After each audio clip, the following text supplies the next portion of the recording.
Hi friends, हम लोग यहाँ पर हैं एंड कल के क्लास में हमने पार्ट 1 कवर किया था।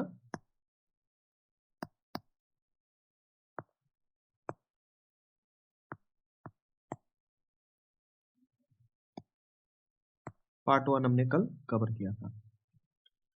तो आज के इस सेशन में हम लोग कवर करेंगे पार्ट 2। पार्ट 1 अगर आपने नहीं देखा है तो फिर उसका जो लिंक है मैं डिस्क्रिप्शन बॉक्स में दे दूंगा, आप वहां से जाकर के देख सकते हैं। बाकी ये जो सीरीज है शून्य से शिखर तक है, मतलब बिल्कुल कि जीरो से बोले तो हीरो तक लेके जाएंगे।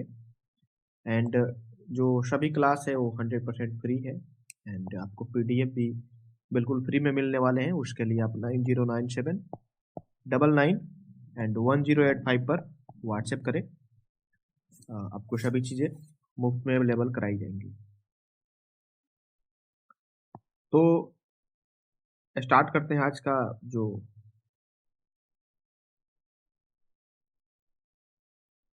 पहला कड़ी है उसको। आज हम लोग यहाँ से पढ़ने वाले हैं, बाकी चीज़ें जो है कल हमने कवर कर ली हैं।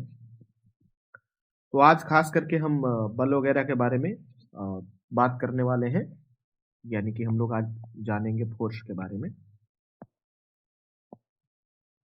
थोड़ी सी हेल्थ इशू है फ्रेंड्स, तो हो सकता है कि आवाज़ में थोड़ा सा चेंजिंग दिखे, बट फोर्स के बारे में हम लोग आज पढ़ने वाले हैं, जिसको हिंदी में कहते हैं बल। एक एक कंसेप्ट को हम लोग क्लियर करेंगे। विदाउट कंसेप्ट तो हम आगे बढ़ेंगे ही नहीं, जो भी कंसेप्ट है उसको क्लियर करते ही आगे बढ़ेंगे। एंड ट्रिक भी आपको मिलता रहेगा यहाँ पर, अगर आप क्लास कर रहे हैं तो कुछ भी आपको रखने की जरूरत नहीं है। सॉरी, यहाँ पर बल होगा। बल का जो एसआई मात्रक होता है वो न्यूटन होता है, क्योंकि इसके बारे में जो जानकारी देने वाले व्यक्ति थे वो न्यूटन ही थे, और इसीलिए उनके नाम पर इसका एसआई मात्रक बल रख दिया गया था। तो बल का एसआई मात्रक न्यूटन है, और बल एक सदिश राशि है।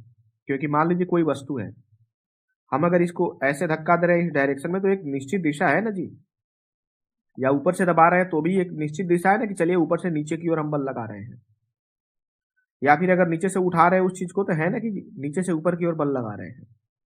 तो जिस चीज के डायरेक्शन जो होते हैं फिक्स होते हैं उसको क्या कहते हैं, सदिश राशि कहते हैं। और एक अदिश होता है, स्केलर एंड वेक्टर क्वांटिटी कहते हैं इसको। तो एक अदिश होता है सदिश, और एक हो जाएगा अदिश। अदिश का मतलब ये होता है, अ मतलब ना होता है दोस्तों। अ का मतलब क्या होता है, ना होता है। ठीक है, तो सदिश यानी कि दिशा है, तो यदि उसके पास डायरेक्शन है, दिशा है, तो फिर कहेंगे कि वह सदिश राशि है। यदि उसके पास डायरेक्शन नहीं है, फिर तो उसको कहेंगे कि यह सदिश नहीं है। अगर डायरेक्शन नहीं है तो फिर वह सदिश नहीं है, मतलब कि क्या है, अदिश राशि है। ठीक है, अब जो बल का एसआई मात्रक न्यूटन है, न्यूटन को हम सूचित करते हैं एन से। तो यहाँ पर एक न्यूटन को कैसे परिभाषित करेंगे, कभी कभी पूछ देता है कि निम्न में से कौन एक न्यूटन का परिभाषा है, या एक न्यूटन को निम्न में से किसके द्वारा परिभाषित किया जा सकता है। तो देखिए, केजी मीटर प्रति सेकंड स्क्वायर। अब यहाँ पर एक बोलेंगे कि सर आपने तो नहीं लगाया है। देखिए, सभी जगह एक की जरूरत नहीं है, और एक और बात दिमाग में रखेंगे, अगर एक न्यूटन है तो सभी जगह एक ही लगेंगे। अब यहाँ पर एक कहाँ गायब है, तो देखिए ये जो बटा है ना, इसको हम लोग प्रति पढ़ते हैं। क्या पढ़ते हैं, प्रति पढ़ते हैं। प्रति का मतलब होता है एक ही, जैसे प्रत्येक, प्रति जोड़ एक, तोड़ेंगे तो क्या होगा, प्रति प्लस एक। तो प्रति का मतलब होता है एक, यानी कि एक एक जो कॉपी है वो प्रत्येक के प्रति के लिए मतलब वो जाना जाता है। जैसे आप सुनते होइएगा 20 रुपए, 20 रुपीज पर केजी, मान लीजिए आम का दाम। पर केजी मतलब क्या, पर यानी इसी को हिंदी में कहते हैं प्रति कहते हैं। यानी कि 1 किलो आम का दाम क्या है, जो 1 किलो आम का दाम है वह कितना है, 20 रुपए है। तो प्रति मतलब क्या, एक हो जाएगा। तो यहाँ पर जो हम बता रहे थे, यहाँ पर एक क्यों नहीं लगा है, क्योंकि ये प्रति का मतलब ये होता है एक। इसको पढ़ेंगे कैसे, एक न्यूटन को कैसे परिभाषित करेंगे। तो 1 किलोग्राम प्रति सेकंड स्क्वायर को क्या कहेंगे हम? 1 न्यूटन कहेंगे। या फिर ये जो बटा है जिसको हम प्रति कर रहे हैं तो उस बटे को हम ऐसे भी लिख सकते हैं तिरछा करके, 1 kg मीटर प्रति सेकंड स्क्वायर। ओके, 1 न्यूटन का अगर हम सीजीएस मात्रक बोले, सीजीएस देखिए मात्रक एक सीजीएस होता है, इसका आप लोग स्क्रीनशॉट ले लेंगे। मैं जब लिख रहा हूं अभी मैं बता रहा हूं, इसका स्क्रीनशॉट आप लोग ले लीजिएगा। एक एमकेएस होता है, एक सीजीएस होता है और एक एफपीएस होता है। सीजीएस में क्या होता है? सेंटी, जैसे कि सेंटीमीटर आपने सुना होगा, सेंटी, जी से ग्राम और एस से सेकेंड। ये जो है लंबाई का, ये जो है वजन का और ये जो है समय का है, टाइम का। इसका टाइम का है। उसी प्रकार अगर एफपीएस में देखें तो एफ का मतलब फुट हुआ। जैसे कुछ चीजों को हम सेंटीमीटर में मापते हैं तो फुट में भी तो मापते हैं, तो ये क्या? लेंथ हुआ। उस तरह पाउंड क्या है? उसका द्रव्यमान हुआ, वजन हुआ, पाउंड, सॉरी। और एस से तो वही सेकंड होता है, एस कहीं भी चेंज नहीं होता है। अगर एम के एस की बात करें तो एम से हो जाएगा मीटर, मीटर में हम क्या मापते हैं? किसी भी चीज के लंबाई को। के से क्या होगा? किलो, जैसे कितना किलो, क्या ले जाते हैं? द्रव्यमान ले जाते हैं, यानी कि वजन ले जाते हैं। हालांकि द्रव्यमान और वजन में अंतर होता है। और एस की बात करें तो वही चीज सेकेंड। ठीक है, तो इसका स्क्रीनशॉट आप लोग ले लेंगे। तो बल का सही मतलब क्या हो गया? न्यूटन। और 1 न्यूटन को कैसे परिभाषित करेंगे? तो 1 kg मीटर प्रति सेकंड स्क्वायर। 1 न्यूटन का सीजीएस मात्रक, अब जैसे अभी हम न्यूटन जो बोल रहे हैं ना, बल का एसआई मात्रक न्यूटन, ये एमकेएस को ही एसआई यूनिट करते हैं। एसआई यूनिट का मतलब होता है लंबाई को हम मीटर में मापेंगे, एमकेएस को ही एसआई कहते हैं, यानी कि लंबाई को मीटर में मापेंगे, वजन को किलो में मापेंगे और समय को सेकंड में मापेंगे। तो यही एमकेएस ही है जो सिस्टम ऑफ इंटरनेशनल है, अर्थात एसआई यूनिट है। ओके, तो अगर एमकेएस पद्धति में कहें, एमकेएस में यानी कि इसी को एसआई यूनिट कहते हैं, तो एसआई यूनिट जो है बल का क्या हो जाएगा? न्यूटन हो जाएगा।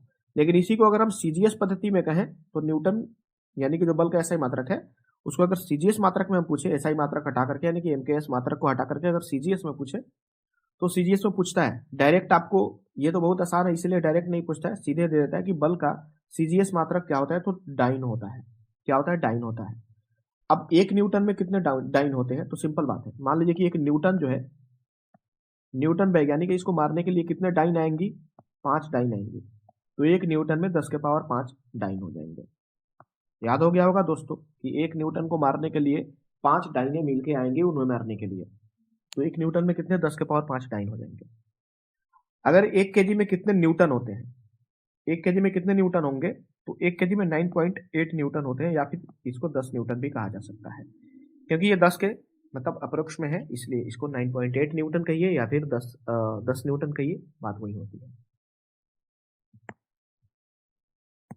अब यहां पर बात करें तो फोर्स के बारे में, चूंकि हम लोग फोर्स के बारे में पढ़ ही रहे हैं, तो फोर्स यानी कि बल। देखिए हम बल 2 प्रकार से लगा सकते हैं। जैसे कोई बाल्टी है और इस बाल्टी को हम उठा रहे हैं, तो विथ हैंड हम उठा सकते हैं इसको, एक व्यक्ति है विथ हैंड इसको उठा सकता है। और एक ये चुंबक का टुकड़ा है और यहाँ पर रखे किसी चुंबकीय चीज को अपनी तरफ आकर्षित कर सकता है या फिर इस पर धकेल सकता है। हालांकि ये दोनों एक दूसरे के कंटेक्ट में नहीं है, ठीक है, लेकिन फिर भी इस पर बल लग रहा है। तो यानी कि इस बेस पर हम बल को 2 भाग में बांट देते हैं। एक वह जो हम कंटेक्ट में आकर ही लगा पाएंगे, यानी कि एक हो जाएगा कंटेक्ट फोर्स, जो कंटेक्ट में आकर के ही हम लगा सकते हैं, जैसे कि धक्का देना। धक्का देना किस चीज को? बस को। अगर हम बस को धक्का दें तो क्या अलग से ऐसे हाथ निकालेंगे, लो भैया धक्का दे दिए, ऐसा तो होगा नहीं। और नॉन कंटेक्ट यानी कि जो कंटेक्ट में नहीं रहेगा, जैसे चुंबकीय बल, चुंबकीय बल, गुरुत्वीय बल यानी कि ग्रेविटेशनल फोर्स, ठीक है। तो कंटेक्ट वाले को 2 हिस्सा में बांट देते हैं। एक मस्कुलर फोर्स होता है जिसको हम कहते हैं पेशीय बल। क्या कहेंगे इसको? पेशीय बल कहेंगे। पेशीय मतलब कि जो हम अपने पेशियों से लगाएंगे। जैसे हम क्या कर रहे हैं, रस्सी खींच रहे हैं तो अपने मांसपेशी से खींच रहे हैं ना, बल किससे लग रहा है? मांसपेशी से लग रहा है। यानी कि जो हम अपने शरीर से बल लगाएंगे ना, चाहे पैर से खींचे, दांत से खींचे, जिस चीज से भी खींचे, वो मस्कुलर फोर्स यानी कि पेशीय बल के अंतर्गत ही आएगा। और एक होता है फ्रिक्शनल यानी कि घर्षण बल। जैसे कि मान लीजिए कि एक माध्यम है, इस पर कोई लकड़ी का गुटका रखा हुआ है और इसको हम खींच रहे हैं, तो ये डेफिनेटली इसके स्थान में परिवर्तन होगा, लेकिन ये फर्श ए मान लेते हैं और इसको बी मान लेते हैं। तो फर्श ए और वस्तु बी के बीच में यहां पर एक बल लग रहा होगा जिसको घर्षण बल कहते हैं। तो ये भी एक प्रकार का बल है और ये भी कंटेक्ट में ही है ना। ऐसा तो नहीं है कि यहाँ पर हम वस्तु रख दे ऊपर और ऊपर ऊपर ही खींच रहे हैं, किसी व्यक्ति के सर पर रख के और इसको आगे की ओर कर रहे हैं और कर रहे हैं क्या, बताइए कि मतलब इस वस्तु से ना सतह ए पर घर्षण बल लगे, बिल्कुल नहीं। जब तक ये इसके कांटेक्ट में नहीं आएगा घर्षण बल लगेगा नहीं। इसलिए घर्षण बल भी क्या है, कांटेक्ट फोर्स है। बाकी पेशीय बल तो जानते ही हैं क्या है, कांटेक्ट फोर्स है। तो ये नहीं कहा जा सकता है कि घर्षण बल सतह से दूर होकर लग सकता है, इसीलिए घर्षण बल भी क्या है, कांटेक्ट फोर्स का ही एक एग्जाम्पल है। और कांटेक्ट फोर्स क्या, जो हम उसके कांटेक्ट में आके लगा सकते हैं, वैसे बल जिसका आरोपण हम किसी के संपर्क में जाके लगाएंगे वो संपर्क बल होगा, या फिर पेशीय बल होगा, या फिर घर्षण बल होगा। ठीक है। अब नॉन कांटेक्ट में क्या क्या हो सकता है, जैसे कि चुंबकीय बल हो सकते हैं, गुरुत्वीय बल हो सकते हैं, गुरुत्वीय बल हो सकते हैं, और क्या, एक किसी भी चीज को हम चार्ज करके कर सकते हैं। जैसे कि आपने कल के क्लास में देखा था कि कंघी को हम लोग बचपन में क्या करते थे, बाल में रगड़ करके वो रगड़ते थे तो ये चार्ज हो जाता था, आवेशित हो जाता था। और आवेशित जो पदार्थ है वो किसी न किसी कण को अपनी तरफ आकर्षित करते हैं। तो ये हम अपना कंघी रखते थे और यहाँ से छोटे छोटे कागज के टुकड़ों को ये अपनी तरफ क्या करता था, आकर्षित करता था।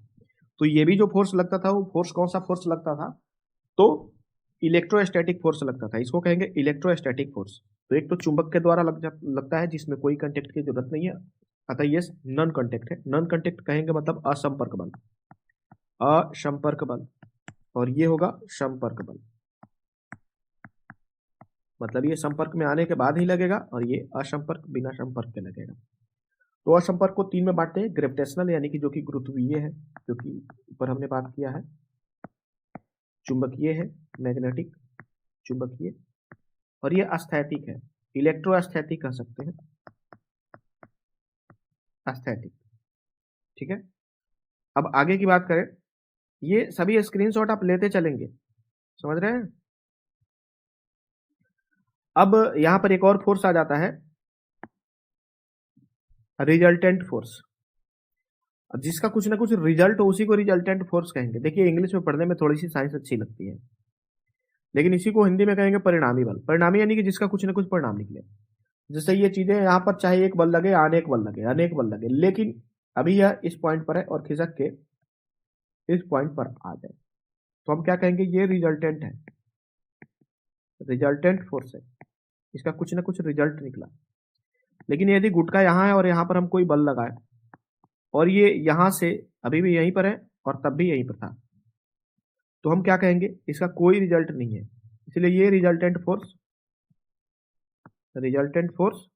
नहीं है।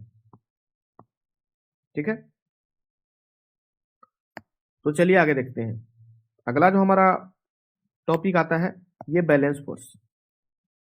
जैसे देखिए जब हम साइकिल चला रहे होते हैं,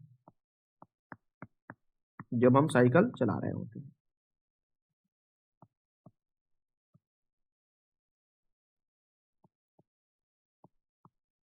ठीक है, तो क्या होता है कि साइकिल आगे की ओर बढ़ता है, लेकिन एक तो हम बल लगा रहे होते हैं, लेकिन इसको अनबैलेंस करने के लिए पृथ्वी एक बल लगाती है जो कि ग्रेविटेशनल फोर्स होता है, ग्रेविटेशनल फोर्स होता है। क्या ये ग्रेविटेशनल फोर्स जो है क्या हमें गिरा पाती है, जब तक हम चल रहे होते हैं नहीं गिरते हैं। तो इसको कहते हैं अनबैलेंस, सॉरी बैलेंस। लोग कहते हैं ना कि बैलेंस बना के चलोगे नहीं गिरोगे, अनबैलेंस हो गए तो गिर जाओगे। मतलब हमने नहीं गिरा तो ये बैलेंस फोर्स है, और अगर हम गिर गए तो अनबैलेंस्ड फोर्स है। ठीक है। जैसे कि आगे देखिए, अगर हम यहां पर बात करें अनबैलेंस फोर्स, अनबैलेंस्ड इसलिए, और यहां पर हमने रस्सा कस्सी का एक एग्जाम्पल लिया है। आप देखते होंगे छोटे अवस्था में कुछ लोग इधर हो जाते हैं, कुछ लोग इधर हो जाते हैं और रस्सी को खींचते हैं, कोई ना कोई अपने तरफ तो खींच ही लेता है। तो मान लीजिए कि अगर इधर की तरफ रस्सी सरक जाती है, यानी कि ये लोग इधर की ओर खींचे जाए, तो किसी न किसी तरफ तो गए ना जी, तो इसको क्या कहेंगे हम? अनबैलेंस्ड कहेंगे, अनबैलेंस्ड फोर्स कहेंगे। क्या कहेंगे? Unbalanced force. यहां पर नोट में एक चीज दिमाग में रखिएगा, जो फ्रिक्शनल फोर्स है यानी कि घर्षण बल, जो घर्षण बल है जनरेट करता है यानी कि उत्पन्न करता है, उत्पन्न करता है हीट यानी कि ऊष्मा। घर्षण बल आप तो जानते हैं, कोई भी चीज जब रगड़ाता है, रगड़ होती है उसमें, तो क्या होता है? ऊष्मा निकलता है, ऊष्मा का उत्पादन होता है। अब यहां पर कुछ इंपॉर्टेंट लाइन है जो कि अभी तक हमने जो पढ़ा वहां से हमने लिया है। दो सतहों के बीच जो अवरोधक बल को ही घर्षण बल कहते हैं। मतलब घर्षण बल क्या है? रोधक बल कह दीजिए। रोधक मतलब रोकने वाला। घर्षण बल का काम क्या है? रोकना। तो उसे रोधक बल भी कह सकते हैं या अवरोधक बल भी कह सकते हैं। तो ऐसा नहीं है कि रोधक या अवरोधक बल बता दे तो उसका कोई अलग कंसेप्ट हो जाएगा, सेम चीज है। या फिर इंग्लिश में इसी को फ्रिक्शनल कहते हैं। क्या? Frictional force. तो इसको भी आप याद कर सकते हैं। घर्षण का मान स्पर्शी सतहों की प्रकृति पर निर्भर करता है। स्पर्शी सतह मतलब वह सतह जिस पर वह स्पर्श कर रहा है। जैसे यदि कोई चीज, कोई गेंद है, इस पर लुढ़क रहा है, तो इस पर कितना घर्षण बल लगेगा इस सतह के द्वारा इस गेंद पर, यह निर्भर करेगा इस सतह पर। अगर ये सतह ज्यादा रूखड़ी है फिर तो इस पर ज्यादा घर्षण बल लगने वाला है, और अगर बिल्कुल चिकनी है तो फिर इस पर घर्षण बल कम लगने वाला है। तो मतलब कि घर्षण बल का जो मान है वो स्पर्शी सतहों के प्रकृति पर निर्भर करता है कि ये किस प्रकार के प्रकृति है, ये ज्यादा उबड़ा खबड़ा है या फिर थोड़ा कम है या फिर बिल्कुल प्लेन है। लेकिन यहां पर बात करें तो घर्षण एक प्रकार का बल है। अब ये बल क्यों है? क्योंकि अब मान लीजिए कि ये जैसे घर्षण है, यहां पर जब गेंद इस पर लुढ़केगी तो इसमें जो ये कण है ना, ये छोटे छोटे कण उबड़े खबड़े वाले, ये इसको रोकेंगे, तभी तो इसका गति कम हो जाता है ना। तो बताइए, कोई तो ऐसा बल है जो इस पर लग रहा है जो इसके गति को कम कर रहा है। तो जो उसके गति को कम कर रहा है, क्या कहेंगे कि बल नहीं लग रहा है? बिल्कुल, ये एक अदृश्य बल है, और इसी बल को हम क्या कह रहे हैं? घर्षण बल कह रहे हैं। तो घर्षण एक प्रकार का क्या है? बल है। और ऐसा इसलिए क्योंकि प्रत्येक अणु जो है, प्रत्येक जो अणु है इस गतिशील वस्तु को रोकने का प्रयास कर रही है, लेकिन इस वस्तु को इसके अणुओं के बीच में लगने वाले बल को तोड़ करके आगे की ओर बढ़ना पड़ रहा है। यानी कि उसके बीच का जो बंधन है उसको पार करने के लिए इसे बल लगाना पड़ रहा है, तभी ये गति है। जब ये बल लगाना कम कर देगी, यानी ये गेंद भी अपना बल लगा रहा है आगे की ओर बढ़ने के लिए, तो जब ये बल लगा रहा है रोकने के लिए और गेंद आगे बढ़ने के लिए इसके अंतःबंधन को पार करने के लिए बल लगा रही है, तो गेंद का बल जब क्षीण हो जाएगा तो फिर गेंद एक बिंदु पर जाकर के क्या हो जाएगा? रुक जाएगा। इसलिए हम कहेंगे कि घर्षण एक प्रकार का बल है जो इसको रोकने का प्रयास कर रही है। ठीक है। और गेंद भी एक प्रकार का बल लगाता है और उस बल का विरोध करता है जो उसे रोकने का प्रयास कर रहा है।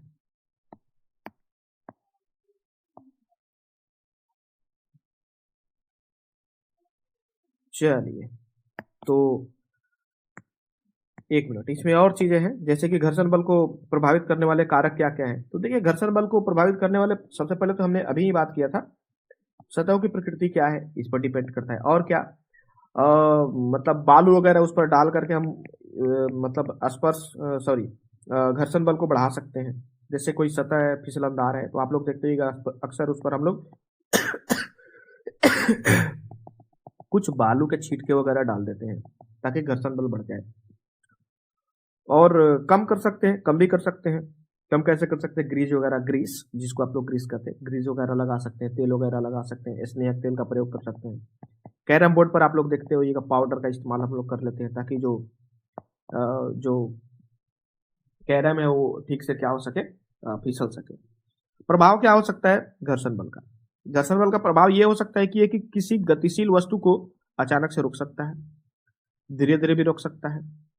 ठीक है। ये उसमें ऊष्मा पैदा कर सकता है, मतलब किसी भी चीज के जो मोशन है, मोशन को कम कर सकता है। मोशन यानी कि गति को कम कर सकता है। इस चीज को स्टॉप कर सकता है, रोक सकता है। इस चीज में हीट जनरेट कर सकता है, यानी कि गर्मी जनरेट कर सकता है। बहुत सारी चीजें कर सकता है। अब आगे बात करें यहाँ पर, तो घर्षण बल के प्रकार कुछ देख लेते हैं। जैसे कि एक स्थैतिक घर्षण होता है, समांतर घर्षण होता है और गतिक घर्षण। कोई भी दिक्कत नहीं होगा, बस ये तीन चीजें आपके माइंड में है ना। स्थित मतलब कि होता है कि रुका हुआ है, जैसे कोई ये वस्तु है और इसको हम खींच रहे हैं अपनी की तरफ, लेकिन ये अभी बढ़ नहीं रहा है, तो अभी जो हमारा बल लग रहा है वो स्थैतिक बल लग रहा है। अभी ये बढ़ नहीं रहा है, बढ़ नहीं रहा है। देखिए आपको रटने की जरूरत नहीं है, समझने की जरूरत है, क्योंकि यहाँ पर हमें ये नहीं रटना है स्थैतिक घर्षण किसे कहते हैं, बस उसे समझना है। कंसेप्ट आप समझ गए तो फिर आपके माइंड में सब कुछ है। सीमांत में क्या होता है कि सीमा का अब अंत हो चुका है, प्रत्येक चीज का एक लिमिट होता है, अब इस लिमिट का अंत हो चुका है, मतलब अब ये घिसकने ही वाला है, घिसकने ही वाला है, घिसकने ही वाला है, तो हम कहेंगे सीमांत है। और घिसकना प्रारंभ कर दे, चलिए अब चलना स्टार्ट हो गया, यानी कि गति में स्टार्ट, गति में है। जब गति में है तो हम उसे गति घर्षण कहेंगे। मतलब कि अभी बढ़ नहीं रहा है, बल तो लगा रहे हैं बट अभी बढ़ नहीं रहा है, वह स्थैतिक घर्षण है। बल लगा और वह जैसे ही बढ़ने ही वाला है, हम कहेंगे सीमांत घर्षण है, यानी कि घर्षण के सीमा का अब अंत होने वाला है, अब उससे ज्यादा बल हमने लगा दिया, अब वो वस्तु क्या होगा, घिसकने वाला है, तो इसको सीमांत कहेंगे। और गति घर्षण, यानी कि घर्षण बल तो लगा लेकिन अब उससे ज्यादा हमने लगा दिया और ये अब क्या गति में आ गया, तो इसको गति घर्षण कहेंगे। अब गति को हम दो भाग में बांट देते हैं, एक हो जाता है सर्पी और एक हो जाता है लोटनिक। ये एक सतह है और उस पर कोई भी चीज, ऐसे हम इसको खींच रहे हैं इस तरफ में, ठीक है, जैसे भी हो, ये इधर से धक्का देकर इसको चला रहा है, ये सर्पी ही है, ठीक है। या फिर यहां पर कोई वस्तु रख दिए, ये ऐसे वस्तु, और ये खिसक रहा है इस पर से, सर्पी घर्षण है, ठीक है ना। लेकिन लोटनिक में क्या होता है, लोटनिक में सिंपल सी बात है, जैसे ये है और यहां पर हमने कोई गेंद रख दिया और ये लुढ़क रहा है, तो अगर लुढ़क रहा है मतलब गुड़ुक रहा है, लुढ़क रहा है, लुढ़कना है तो लोटनिक है। बाकी किसी भी तरह से एक सतह पर दूसरे वस्तु का चलना सर्पी घर्षण है। एक सतह पर कोई भी वस्तु चल रहा है तो वह सर्पी है, और अगर लुढ़क रहा है तो लोटनिक है।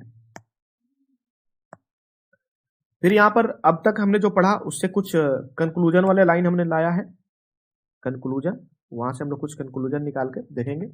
जैसे जो सर्पी घर्षण का मान जो है स्थैतिक घर्षण से कम होता है, क्यों, क्योंकि स्थैतिक में ये स्थिर है, इतना बल लग ही नहीं पाया कि ये आगे की ओर बढ़ सके, ठीक है। और सर्पी में क्या है, सर्पी में ये अब आगे की ओर बढ़ने लगा, आगे की ओर बढ़ने लगा, अब ये नहीं बढ़ रहा है और ये बढ़ रहा है, ठीक है। तो ध्यान समझिएगा, सर्पी घर्षण का मान जो है स्थैतिक घर्षण से कम होता है। तो अब यहां पर हमने बल ज्यादा लगा दिया और यहां पर अभी उतना बल लगाया ही नहीं कि ये चल पाए। ध्यान से यहां पर समझिएगा, ध्यान समझिएगा, हमारा बल यहां पर ज्यादा है जब ये गति में है, जब ये गति में है, और जब यह गति में नहीं है।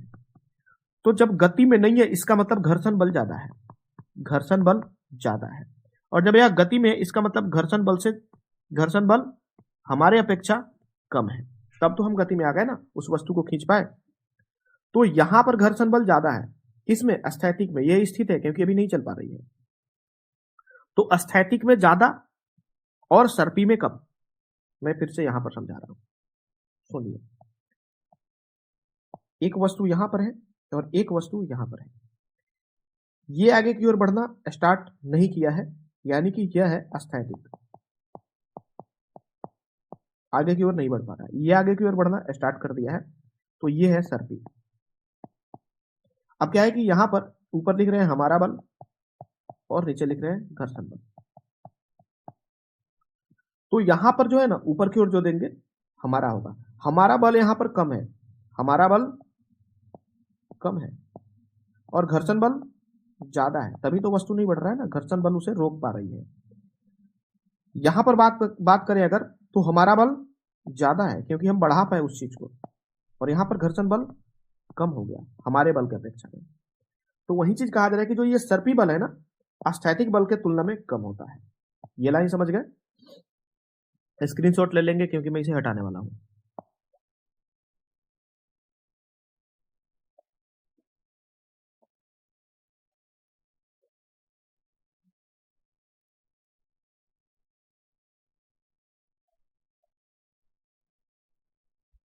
अगर उसके बाद की हम बात करें तो गति घर्षण जो है, गति घर्षण का मान सीमांत घर्षण के मान से कम होता है, ध्यान समझिएगा।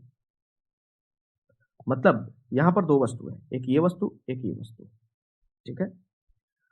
अब ये सीमांत इसको हम मान लेते हैं और इसको गति मान लेते हैं, इसको गति घर्षण मान लेते हैं और इसको सीमांत घर्षण मान लेते हैं। ध्यान समझिएगा, सीमांत घर्षण में क्या है कि अब ये बढ़ने वाला ही है, बढ़ने वाला ही है। और गति में मतलब ये बढ़ रहा है, बढ़ रहा है। तो ये बढ़ रहा है मतलब यहां पर हमारा बल ज्यादा है। हम ऊपर लिख रहे हैं हमारा बल और नीचे लिख रहे हैं घर्षण बल। यहां पर घर्षण बल है ज्यादा है या फिर हमारा बल ज्यादा है? सिंपल बात, हमारा अधिक है, हमारा अधिक है और घर्षण कम है।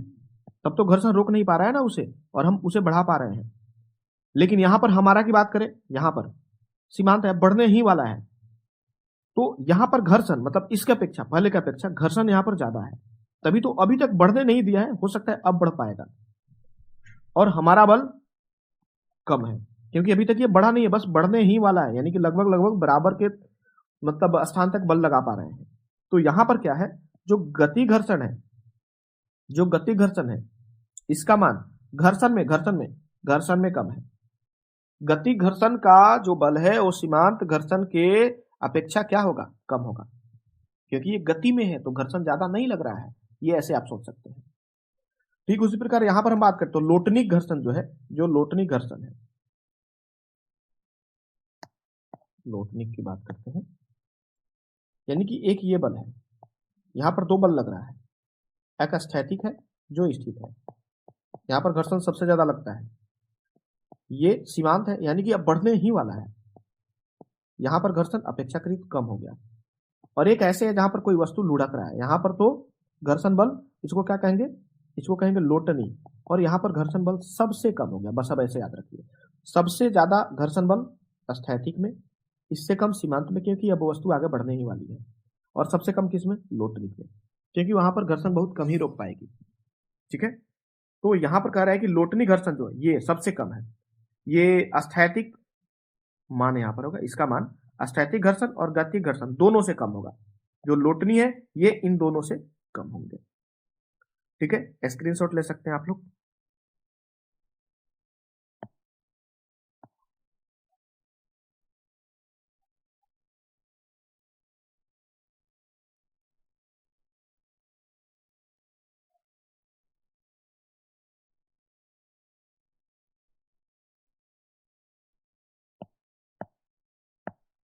अब यहां पर बात करने वाले हैं कि घर्षण बल को तो ऐसे बढ़ा भी सकते हैं, घटा भी सकते हो, तो पता ही है, ग्रीज वगैरह लगाएंगे घट जाएगा, और रुखड़ा चीज उस पर डाल देंगे बढ़ जाएगा। जैसे धारा रेखीय आकृति का भी हम प्रयोग करके इसको कम कर सकते हैं। जैसे हवाई जहाज का अगला पार्ट देखते हो ये ऐसे होता है, ऐसे होने का कारण ही यही है कि हवा का घर्षण ये यहाँ पर कम हो सके और ये आगे की ओर बढ़ सके। नाव वगैरह आप देखते होंगे। ठीक है, तो घर्षण मतलब ठोस में भी, ठोस सतह भी घर्षण उत्पन्न करते हैं, द्रव भी उत्पन्न करते हैं, गैस भी उत्पन्न करते हैं, हवा भी तो करता है, तभी तो हवाई जहाज को ऐसे बनाया जाता है। आगे वाला मूल बॉल बेयरिंग का उपयोग करके हम जो चक्के हैं उनके घर्षण को कम कर सकते हैं।